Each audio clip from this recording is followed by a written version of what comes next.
RTO एमव्हीआय ची तयारी सुरू करायची, परंतु अजूनही तुम्ही ओल्ड एक्झाम पॅटर्न नुसार तयारी करताय का? नवीन अपडेटेड आणि लेटेस्ट अभ्यासक्रम माहिती आहे का? तर संपूर्ण माहिती आजच्या या व्हिडिओच्या माध्यमातून जे आहे तर ते बघायला मिळणार आहे. तर मित्रांनो लक्षात घ्या, आता मागे 2017 मध्ये एक ऍड आलेली होती आणि 2020 मध्ये ऍड आलेली होती आणि दोन्ही वेळा वेगवेगळ्या परीक्षा पॅटर्न होता आणि येणारी जी ऍड येणार आहे ना त्याच्यामध्ये वेगळा परीक्षा पॅटर्न असणार आहे. जो आधी जो परीक्षा पॅटर्न होता तर तो नसणार आहे, हे तुम्ही व्यवस्थित पद्धतीने समजून घेतलं पाहिजे. खूप सारे उमेदवार असतील, माझे जवळचे कोणी मित्र आहेत तर ते पण तयारी करतायत, पण ते ना जुन्या एक्झाम पॅटर्न नुसार तयारी करत होते. मी त्यांना सांगितलं की हा पॅटर्न बदललेला आहे. आता हा पॅटर्न कोणता आहे, त्याच्यामध्ये कोणकोणते विषयांचा समावेश असणार आहे, किती स्टेजेस ऑफ एक्झामिनेशन असणार आहे, सर्व माहिती आपण वन बाय वन करून पाहणार आहोत. बघा 2017 मध्ये जेव्हा परीक्षा झाली होती त्याच्यानंतर 2020 मध्ये जे ऍड आली होती नंतर ती परीक्षा कोविड नंतरच झालेली होती. तर या दोन्ही परीक्षेत जर तुम्ही पाहिलं तर सर्वात जास्त सिलेक्शन तुम्हाला फक्त इग्नाइट अकॅडमी यांनी जे आहे तर ते दिलेले आहेत. सगळ्यात आधी म्हणजे याच्यात तुमचा दोष नाहीये, म्हणजे मी 2020 ची ऍड ओपन केली, सहाय्यक मोटार वाहन निरीक्षक. तर या ऍड नुसार जर मी अभ्यास करायचं ठरवलं तर तुम्ही बरोबर जात आहेत, म्हणजे तुम्ही एक प्रॉपर प्रोसेस फॉलो केली.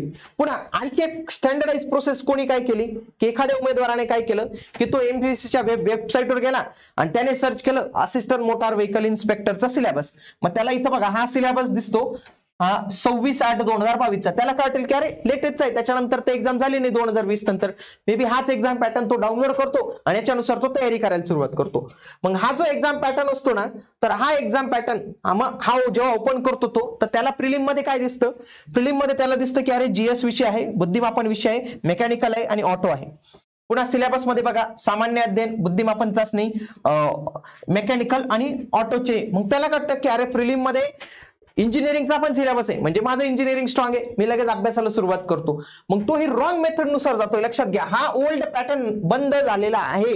तुम्ही वेबसाईट वरून जे गेला आहात, तुम्ही वेबसाईट वरून जो सिलेबस डाउनलोड केला तर तो ओल्ड झालेला आहे, आता तो विचारत नाही.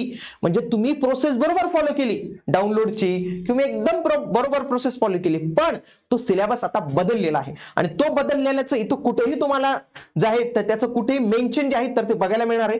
तेच मी तुम्हाला विथ प्रूफ जे आहे तर ते पुढे आता दाखवणार आहे.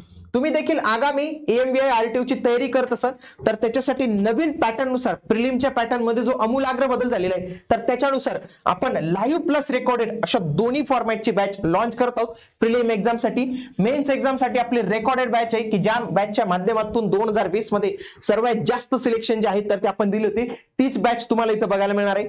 प्रिलिम प्लस मेन्स रेकॉर्डेड आणि लाईव्ह अशा दोन्ही बॅचेस तुम्हाला इथं बघायला मिळणार आहे. तर त्या तिन्ही बॅचेस वेगवेगळ्या फॉर्मॅटमध्ये अवेलेबल आहे, तुम्ही नक्की एनरोल करू शकता.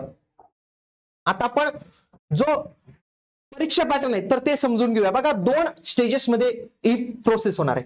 पहिली परीक्षा होणार आहे एक पूर्व परीक्षा 100 गुणांची, दुसरी परीक्षा होते मुख्य परीक्षा 300 गुणांसाठी.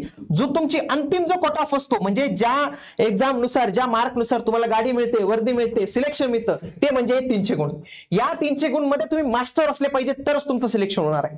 पहिली जी परीक्षा आहे ना, पहिली परीक्षा ही आयोगाला घ्यायचीच नसते, आयोगाची इच्छा नाही पहिली परीक्षा घेण्याचा. पण प्रॉब्लेम काय आहे की सगळेच लोक अप्लाय करतात. आरटीओ एमव्हीआय आल्यानंतर जुम्मा 4 दिन ज्याने आत्ताच अभ्यास सुरू केलेला असतो तर तो पण फॉर्म भरायला सुरुवात करतो. मग आयोगाला कळणार कसं की योग्य उमेदवार कोणता आहे? मग आयोग अशी चाळणी परीक्षा घेत असतो.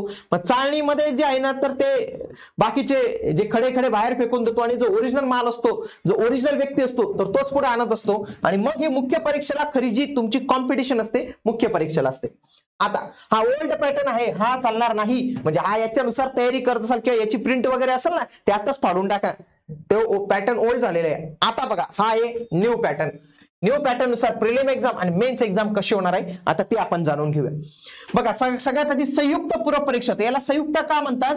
कारण की याच्यात खूप सारे वेगवेगळे पद असतात. फक्त आपलं आरटीओच पद नसतं, याच्यामध्ये क्लर्कचं सुद्धा पद असतं, एक्साईजचं पद असतं, अनेक पदं असतात. म्हणून याला कंबाईन म्हटले जातात की खूप साऱ्या पदांसाठीची एकच पूर्व परीक्षा होत असते. आणि त्याच्यानंतर 4थ्या नंबरचा जो पॉईंट पाहिला तर त्याच्यानुसार स्वतंत्र अशी मुख्य परीक्षा होत असते, परंतु पूर्व परीक्षा ही तुमची जॉईन होत असते, कंबाईन होत असते. आलं का तुम्हाला लक्षात? बघा गट क पदाच्या पूर्व परीक्षेकरता सदर अभ्यासक्रम लागू असेल. म्हणजे आरटीओ एमव्हीआय साठी हा ग्रुप सी चा जो काही पूर्व परीक्षेचा सिलेबस असेल तोच आपल्याला लागू असणार आहे. बघा इथं हा प्रिलिमचा एक्झाम पॅटर्न आहे, याचा स्क्रीनशॉट घेऊन ठेवा, हे महत्वाचं आहे. याच्यामध्ये कोणता विषय बघा, सामान्य क्षमताचा आहे. किती प्रश्न येतात? 100 प्रश्न, 100 गुणांसाठी. किती वेळ असतो? 1 तास असतो. म्हणजे फक्त 60 मिनिटांमध्ये 100 प्रश्न तुम्हाला सॉल्व्ह करायचे राहतात. याच्यासाठी मराठी इंग्रजी दोन्ही भाषेत प्रश्न विचारले जातात. दर्जा हा पदवी लेवलचा असतो, जास्त लेवलचे प्रश्न तुम्हाला इथं विचारले जातात. आधीचा जो तुमचा ओल्ड पॅटर्न होता बघा, तुम्हाला ओल्ड पॅटर्न मी तुम्हाला दाखवतो. ओल्ड पॅटर्न मध्ये काय म्हटलं होतं? माध्यमिक शालांत परीक्षा समान आणि हा पदविका समान, हा डिप्लोमा आणि हा तुमचा 10वी-12वी लेवलचा पॅटर्न होता. आता तुमची स्टँडर्ड वाढून ठेवलेले, त्यांनी काय सांगितलं की आता डायरेक्ट आम्ही पदवी लेवलचं जे आहे तुम्हाला प्रश्न इथं विचारणार आहोत. आता विषय नेमके कोणते असतील तर ते आपण बघून घेऊया. बघा, हे सगळे विषय असतील.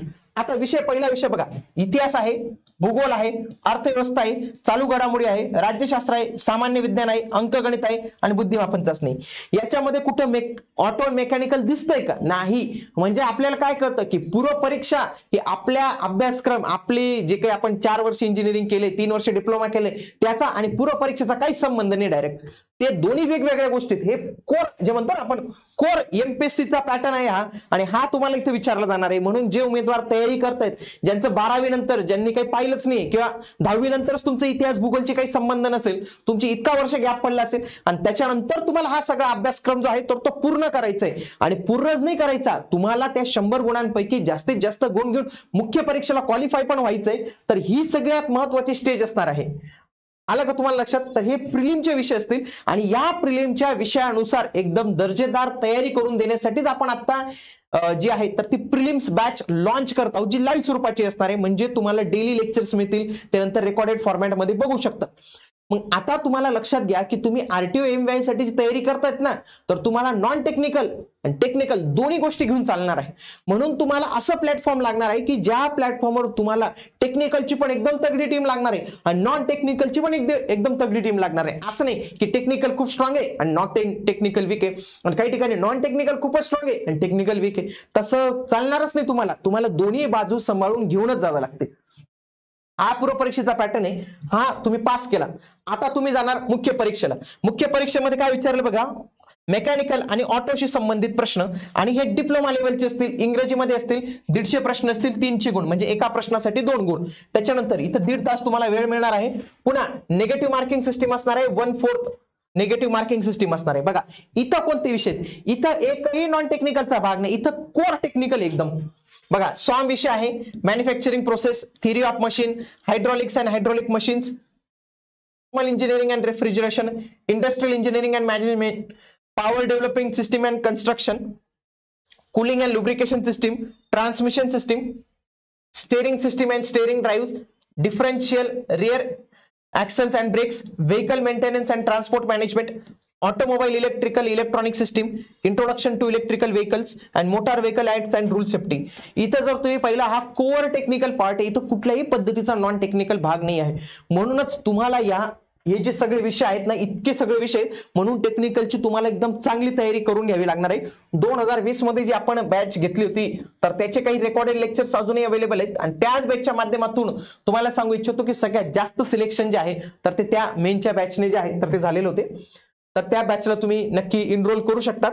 ही मेन्सची बॅच आहे ज्याच्यामध्ये तुम्हाला कोर टेक्निकल पार्ट पाहायला मिळणार आहे. ही प्रिलिमची बॅच आहे ज्याच्यामध्ये कोर तुम्हाला नॉन टेक्निकल पार्ट बघायला मिळणार आहे, आणि हे संपूर्णतः ऍज पर द लेटेस्ट जो पॅटर्न झालेला आहे तर तोच.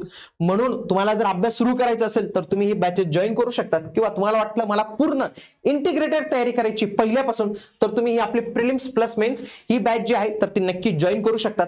लक्षात घ्या की शांततेच्या काळात जर घाम गाळला तर युद्धाच्या काळात जास्त रक्त सांडावा लागत नाही. भेटूया पुढील व्हिडिओमध्ये. तोपर्यंत जय हिंद, जय महाराष्ट्र, धन्यवाद.